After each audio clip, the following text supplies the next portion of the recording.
حضرت علقمہ رضی اللہ تعالیٰ عنہ صحابی ہیں، تو ایک دن نبی کریم صلی اللہ علیہ وسلم کو بتایا گیا کہ حضرت علقمہ جو ہیں ان کی زبان رک چکی ہے، بیمار ہیں، سانس نہیں صحیح لیا جا رہا۔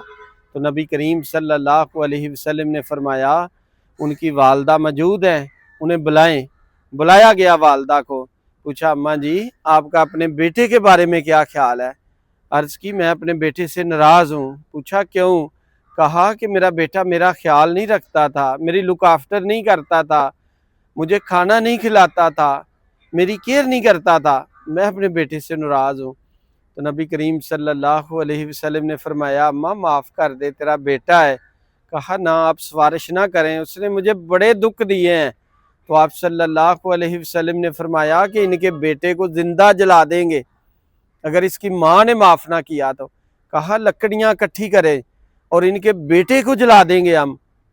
تو اسی وقت ماں کی آنکھوں میں آنسو آ گئے، کہا ایسے نہ کریں یا رسول اللہ، پھر بھی میرا بیٹا ہے، میں اسے معاف کرتی ہوں۔ جب دوسری دفعہ کہا تو آپ نے فرمایا جاؤ یار جا کے اس صحابی کو اب دیکھو۔ تو جا کے جب قریب دیکھا دروازے کے تو اس کے کلمہ پڑھنے کی آواز آ رہی تھی، وہ جو ان کی زبان رک چکی تھی بار بار اللہ کا ذکر کر رہی ہے۔ تو آپ صلی اللہ علیہ وسلم نے مخاطب کر کے صحابہ کو فرمایا آپ کی نمازیں اپنی جگہ ہے، آپ کی عبادت اپنی جگہ ہے، لیکن تمہاری ماں تمہاری جنت ہے، تمہارا باپ تمہاری جنت ہے۔